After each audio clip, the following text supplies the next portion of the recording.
Bueno, buenas tardes. Mi nombre es Ricardo Rafael Paredes y hoy estaré presentando mi trabajo por el curso de hidrología titulado Los parámetros físicos y morfológicos de una cuenca. Bien, empezamos con la introducción. Bueno, en el siguiente trabajo lo que se realizó fue el análisis de una cuenca hidrográfica. Se aplicaron los procedimientos existentes para determinar sus parámetros físicos y morfológicos y incluso también se encontró la información sobre precipitación y tormentas. Para esto se utilizaron las herramientas informáticas disponibles, como puede ser AutoCAD o Excel para realizar los cálculos, y también se extrajo información de la página oficial de entidades como el CENAMI. Bueno, para el trabajo, una expectativa del trabajo siempre fue afianzar los conocimientos aprendidos en clase, aplicando estos conceptos a un caso de estudio, que es bueno, nuestra cuenca. También se revisaron papers y se contrastaron, digamos, incluso algunos métodos usados en clase y métodos utilizados en los papers. Bueno, obtener esta información sobre las cuencas hidrográficas es muy importante y es determinante a la hora de planificar y desarrollar proyectos de construcción eh, de diferentes tipos. Y bueno, es importante también entender cómo funciona, cuál es el funcionamiento hidrológico de la zona para poder tomar las decisiones correctas eh, en caso de cualquier inconveniente. Bueno, de objetivos. El objetivo general de este trabajo es determinar los parámetros físico-morfológicos de una cuenca utilizando las herramientas informáticas. Y ya como objetivos específicos, tenemos, por ejemplo, analizar los resultados de los parámetros obtenidos, aplicar los conceptos aprendidos en el curso y contrastarlos con los métodos en las diferentes, digamos, revistas científicas o publicaciones. También afianzar el conocimiento sobre los parámetros de las cuencas y hacer uso de las herramientas informáticas para la obtención de los datos y realización de los cálculos. Marco metodológico. Entonces, lo primero que se hizo para este trabajo fue elegir una ubicación geográfica que cuente con condiciones favorables para aplicar y realizar todos estos procedimientos y aplicar los métodos, ¿no? Se obtuvo la Carta Nacional con las curvas de nivel y los cauces de la zona y luego se seleccionó un punto en uno de los cauces para ya a partir de ahí generar la cuenca, delimitando la zona y, y aplicar los métodos. Eh, una pequeña definición de un concepto importante es la cuenca hidrográfica, que es el área que es drenada por un único sistema de drenaje natural. Eso significa que sus aguas, digamos, en caso de ser una cuenca exorreica, derivan al mar o a un gran cuerpo de agua, y en caso de ser una cuenca endorreica, derivan a un lago o a un río. Bueno, la cuenca está delimitada por lo que vendría siendo la divisoria de aguas, que es la línea, digamos, de las cumbres de las montañas que la rodean. ¿Ok? Los parámetros que se van a determinar, los parámetros físico-morfológicos, definen las características de la cuenca. Eh, las medidas, por ejemplo, los conceptos de la forma de la cuenca, la pendiente de la cuenca, e incluso parámetros como el suelo y erosión que puede tener la cuenca, se van a cuantificar y se van a expresar en formas de números para poder entenderlos mejor mediante estos métodos. Todo esto se realizó con el AutoCAD, digamos, la parte de obtener datos físicos. Bueno, aquí en la primera imagen, por ejemplo, podemos ver la figura de la Carta Nacional con las curvas de nivel y ahí tenemos un círculo cuyo centro es el punto del cual vamos a partir a delimitar la cuenca. Bueno, entonces, empezando ya con el procedimiento, lo primero que se hace es la delimitación de la cuenca y la identificación del cauce principal. Entonces, para delimitar la cuenca hay que, digamos, trazar una línea que no vaya a cruzar ningún cauce, que no corte ningún cauce y que corte de la manera, bueno, de una manera ideal, perpendicularmente las curvas de nivel. También hay que asegurarse que esta línea pase por las cotas más altas. Entonces, esto se traduce en que cada vez que nos encontremos con, digamos, círculos de curvas de nivel o islitas de curvas de nivel, cortes perpendicularmente a través de ellas para asegurarte que estés cortando por las cotas más altas.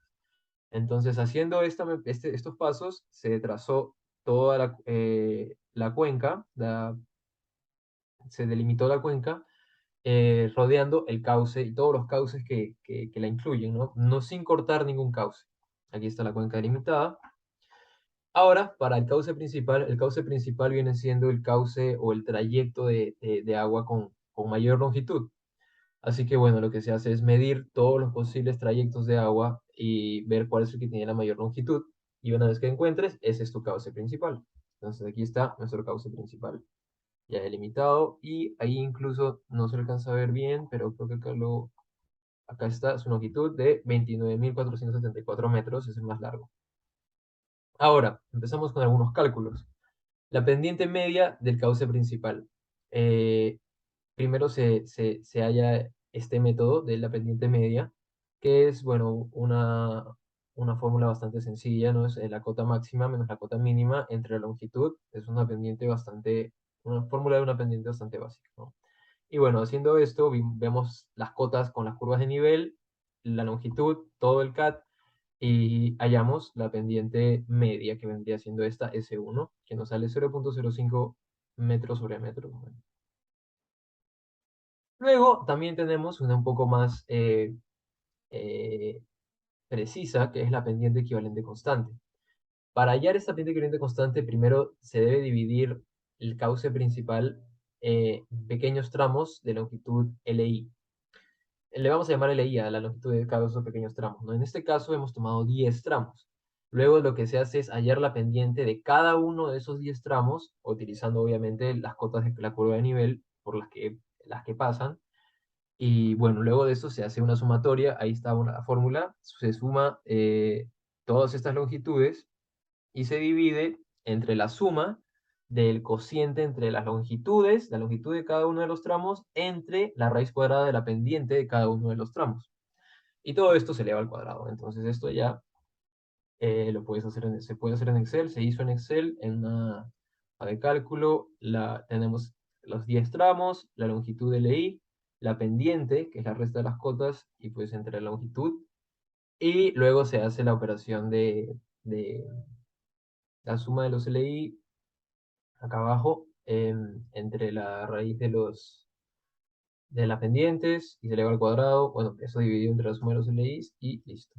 Obtenemos una pendiente de 0.046, que bueno, se nota una diferencia entre la pendiente media 0.0593 y acá 0.04, ¿no? Una pequeña diferencia ahí de 1%, más o menos. Bueno, ahora vamos con la densidad de drenaje. Lo que es la densidad de drenaje es la relación que hay de la longitud total de todos los cauces de la cuenca y el área total de nuestra cuenca. Entonces, primero lo que se debe hacer es hallar la longitud total de cada uno de los cauces, sumamos la longitud simplemente en el CAT y, bueno, la dividimos entre el área de la cuenca.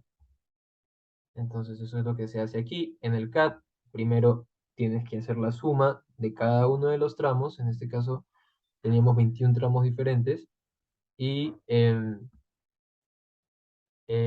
esta longitud la dividimos entre el área y con eso hallamos el, la densidad de drenaje.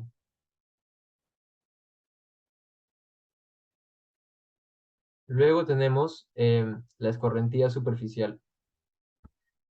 La escorrentía superficial es la distancia media que va a escurrir el agua de la lluvia sobre la cuenca, suponiendo que ésta, cuando cae, fluye en línea recta desde el punto en el que cae hacia el cauce más cercano.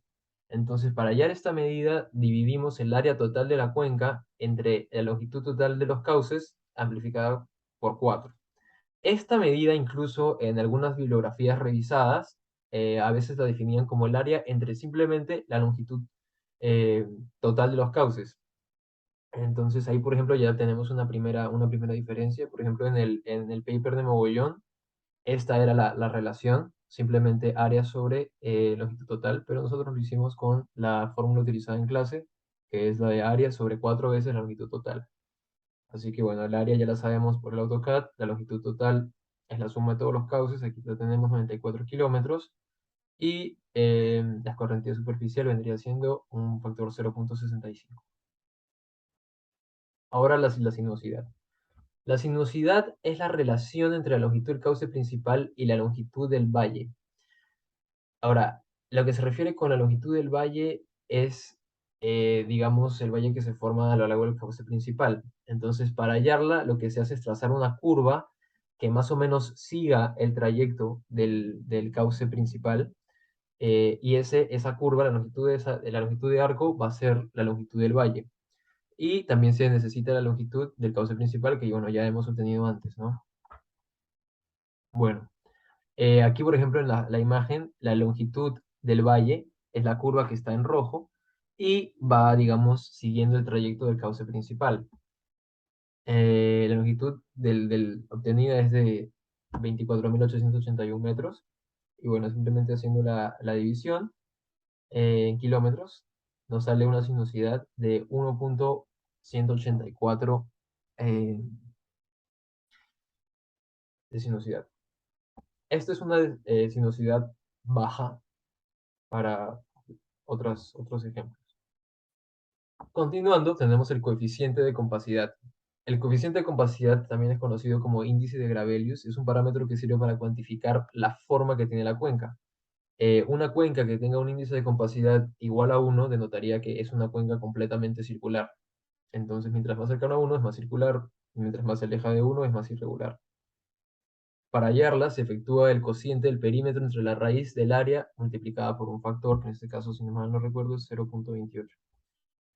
Entonces, del AutoCAD tenemos el área y el perímetro de la cuenca y efectuamos la ecuación para el coeficiente de compacidad. Es bastante simple. Aquí tenemos el perímetro del área y nuestro coeficiente de compacidad 1.35. Luego tenemos el índice o el factor de forma, que bueno, relación lo que relaciona es el ancho de la cuenca y su longitud axial. Para calcularlo dividimos el cuadrado, el área de la cuenca entre la longitud del cauce principal elevado al cuadrado. Y bueno, aquí tenemos el área, la longitud nuevamente, cauce principal, que ya hemos usado varias veces, y el factor de forma. Ahora lo que vamos a hallar es ya la pendiente, pero de la cuenca. Entonces, para esto existen también diferentes métodos. El primero que vamos a utilizar es el método de las cuadrículas. Para este método de las cuadrículas, lo primero que se debe hacer es crear una malla de cuadriculadas sobre el área de la cuenca hidrográfica. Después vamos a ubicar ocurrencias en estas mallas, que vendrán siendo los vértices, las intersecciones de cada pues, cuadro, y se van a encontrar entre siempre dos curvas de nivel. Entonces lo que hay que hacer es hallar la distancia perpendicular entre ambas curvas de nivel intersectando el vértice, y pues restar las cotas, la diferencia de altura que vendría siendo la resta de las cotas de cada curva de nivel y dividirlo entre la distancia, ¿no? Cada uno va a ser una pequeña pendiente. Entonces creamos esta malla aquí sobre nuestra cuenca en AutoCAD. Y en Excel vamos a hacer voy a mostrar las ecuaciones. Acá hay, por ejemplo, eh, un zoom en una malla, pues en uno de los vértices. Estamos entre esas dos curvas de nivel, trazamos esa longitud. Por ejemplo, las cotas 1100 y 1150 es la ocurrencia 1. Y bueno, se realizó con 10 ocurrencias y se vio el promedio de las pendientes. Entonces, acá tenemos la ocurrencia 1, cotas 1150, 1100 y la distancia, que vendría siendo la distancia de esta línea aquí, este segmento, que es 356 metros, y hallamos su pendiente. Así 10 veces, y luego hallamos el promedio de las pendientes, y tenemos que la pendiente de nuestra cuenca, según el método de las cuadrículas, sería 0.22, 22.8. Luego también tenemos la curva ipsométrica. La curva ipsométrica de una cuenca hidrográfica es una representación gráfica de la variación que puede existir en la elevación de la cuenca. Para elaborar estas hay que dividir la cuenca en 5 sectores diferentes y calcular el área de cada uno de estos sectores. Luego de esto vamos a realizar un gráfico que va a relacionar las cotas medias y el porcentaje acumulado de las áreas. O sea, el porcentaje que representa, digamos, ese pequeño sector del área total, ¿no? Acumulado, o sea, sí. Entonces aquí está, por ejemplo, en el CAD, la delimitación de los 5 sectores.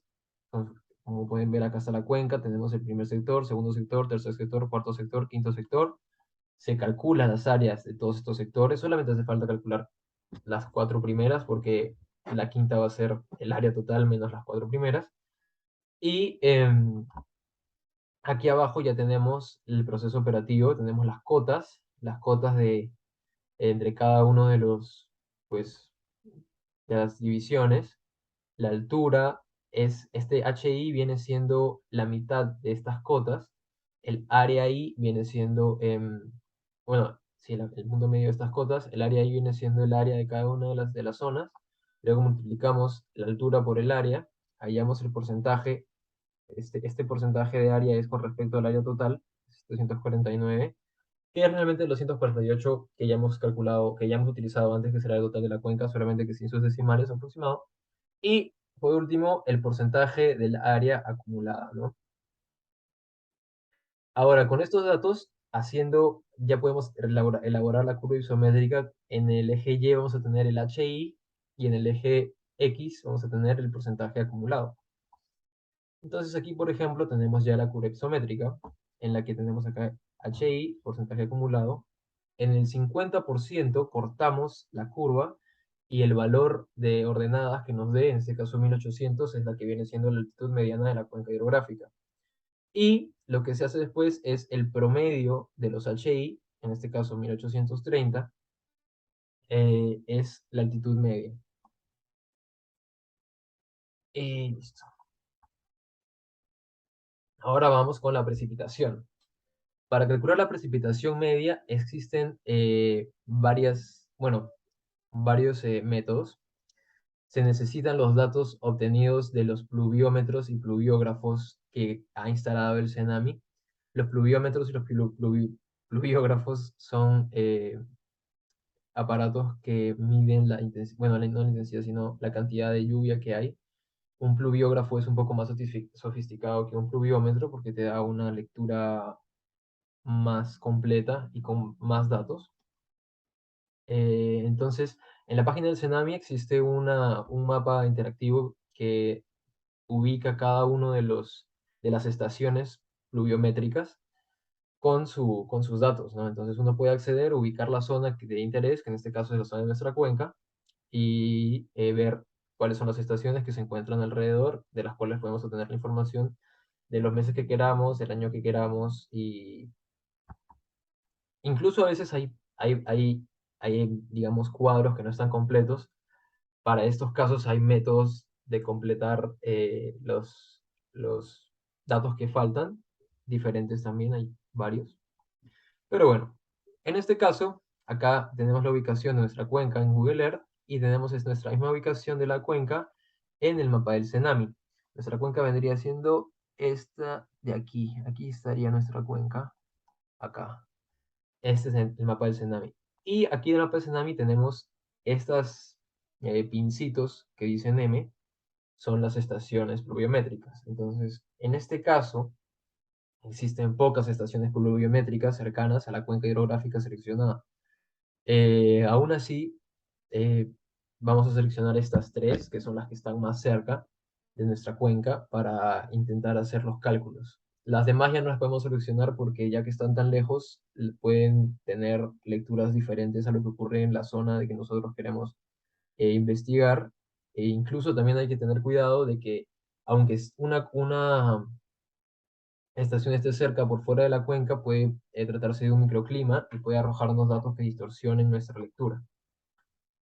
Bueno, una vez que hemos seleccionado las estaciones, ubicamos con las coordenadas UTM estas estaciones en nuestro plano de nuestra cuenca en AutoCAD. Y bueno, como podemos ver, lamentablemente, las tres cuencas, bueno, cuatro cuencas, esta de acá es la otra que está abajito, se encuentran bastante alejadas. De las cuatro estaciones se encuentran bastante alejadas de nuestra cuenca. Em, pero bueno, a pesar de eso, se puede realizar, digamos, un par de métodos con cierto margen de precisión, aunque lo ideal sería obviamente que tuviéramos información de las estaciones cercanas a todo el área de nuestra cuenca, por lo menos a la periferia, pero bueno, vamos a ver qué se puede hacer. Eh, entonces empezamos con el método aritmético. Con el método aritmético realmente es con el que con mayor, o sea, se puede manejar el hecho de que no tengamos las estaciones tan cerca. Así que, pues, el método aritmético simplemente se trata de un promedio de las precipitaciones. Para los datos, se ha elegido el mes de julio del año 2022, entonces, para todas las estaciones se van a utilizar los datos del mes de julio de 2022 y se extraen los datos de la precipitación del Excel del Cenami y se halla el promedio de la precipitación que hay en ese mes y ese es el dato que vamos a utilizar. Entonces, el método aritmético simplemente es un promedio de las precipitaciones de cada estación. Y bueno, acá nos da una precipitación de 0.4290 milímetros, ¿no? Ahora, para el método de polígono de Thiessen. El método del polígono de Thiessen es un método que es mucho más preciso para medir la precipitación, ya que funciona como un promedio ponderado de, de las precipitaciones dependiendo del área en la que se encuentran. Entonces, cada estación, cada precipitación, digamos, cada lectura tiene un área de influencia y se hace un promedio ponderado de cada precipitación con el área de influencia. Entonces, para determinar el área de influencia de cada una de las estaciones es que se tiene que triangular las estaciones y generar diferentes polígonos cuyas áreas van a hacer las áreas de influencia.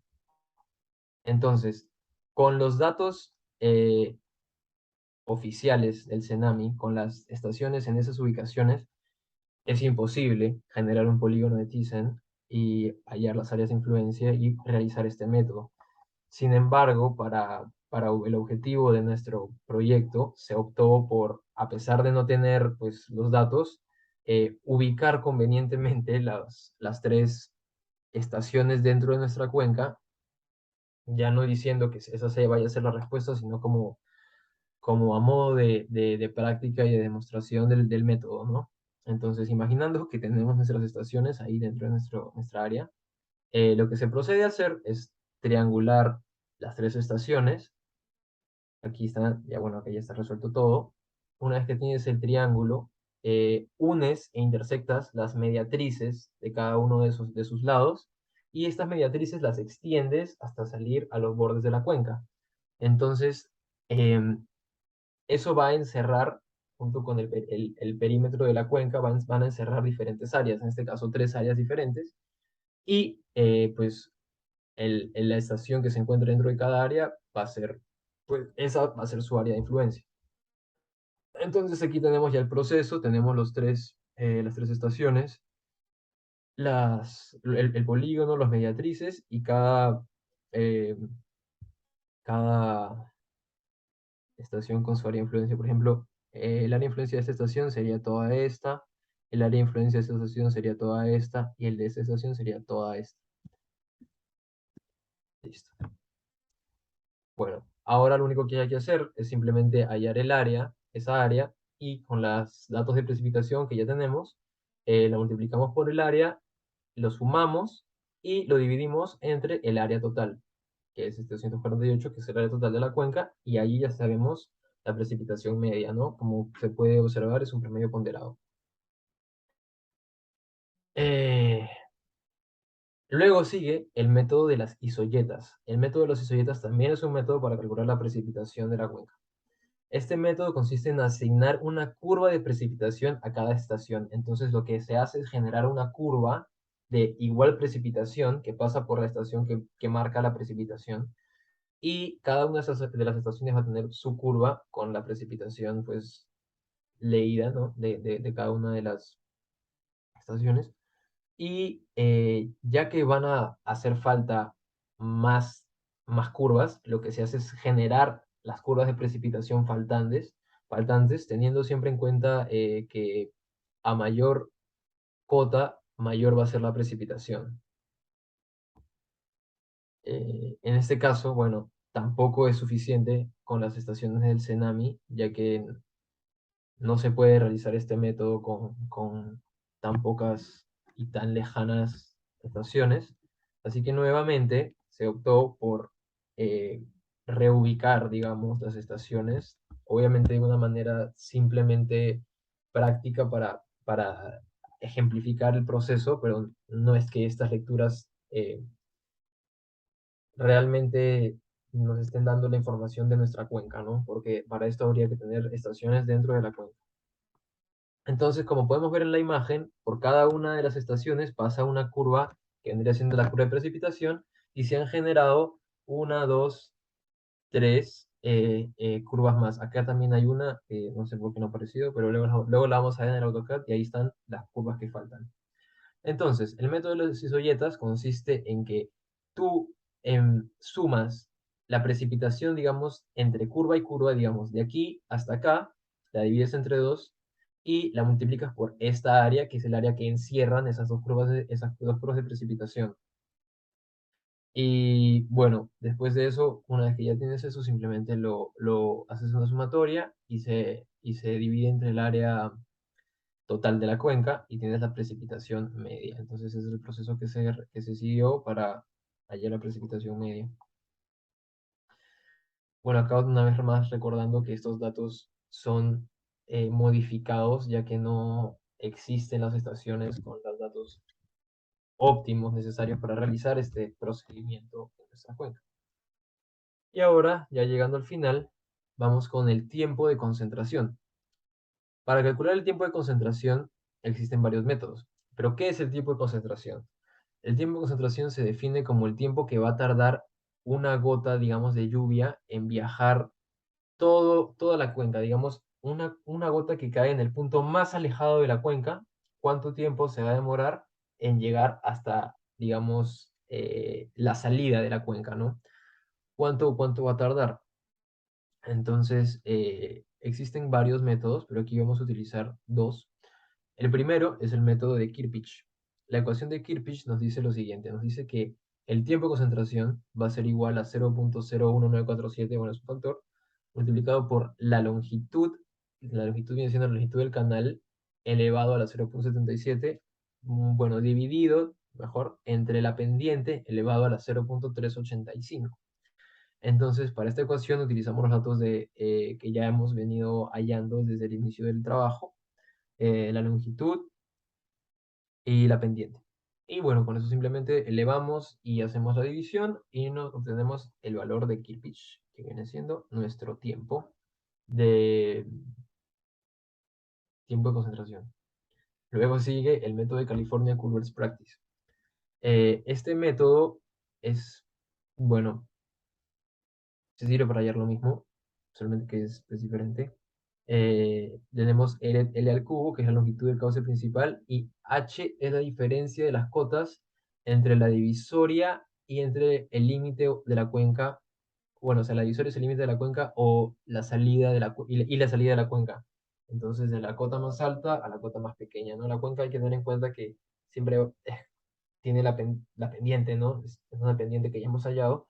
Entonces, aquí va a estar la divisoria en la parte más alta y aquí va a estar la salida de la cuenca. Entonces, esa diferencia de cotas es H. Bueno, tenemos esa fórmula y se calcula el tiempo de concentración. Y bueno, ahora sí llegamos a las conclusiones. Entonces se han llegado a 5 conclusiones que intentan responder los objetivos planteados al inicio de nuestro trabajo. Como primera conclusión, tenemos que pues, se ha evidenciado que el uso de las herramientas digitales son prácticamente demasiado básicas para realizar los cálculos y encontrar todos los parámetros físicos que necesitamos, ya que son las herramientas que hemos utilizado desde el inicio hasta el final del proyecto. Después de esto, la cuenca que analizamos no cuenta con los suficientes datos meteorológicos recogidos por el CENAMI y no se pueden realizar los cálculos de precipitación ideales, lo que denota que aún hay bastante trabajo por realizarse.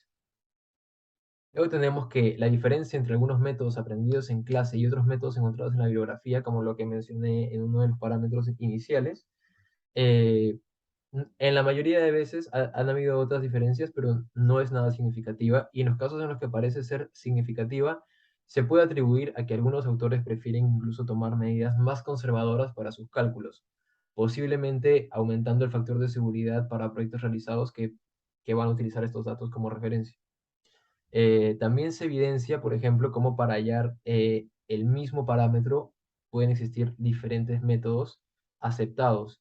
Y cómo más o menos lo que diferencia esto, o sea, diferencia cuál de estos métodos va a ser el que uno elige para realizar, es la precisión que uno necesite en sus resultados. Por ejemplo, para hallar la precipitación media existía el método aritmético, que es el, digamos, menos preciso, el polígono de Thyssen, las isoyetas, o por, también por el tiempo de concentración. Las fórmulas se prestan más para cierto tipo de cuencas en el caso de las ecuaciones de tiempo de concentración. Y bueno, por último, la información recolectada sobre nuestra cuenca, bueno, sobre cualquier cuenca, siempre va a ser de vital importancia para entender el funcionamiento y las etapas hidrológicas de esta, ¿no? Eh, este entendimiento es la base para poder planificar y llevar a cabo cualquier proyecto de construcción que quieras realizar en el interior o incluso en los alrededores de la cuenca. Y bueno, en el Perú aún hace falta recolectar información de muchas de las zonas, como he podido ver, por lo que hay bastante oportunidad de trabajo y aún bastante oportunidad de mejora en este tema de la hidrología. Bueno, eso ha sido todo. Espero que haya sido de su agrado y muchas gracias.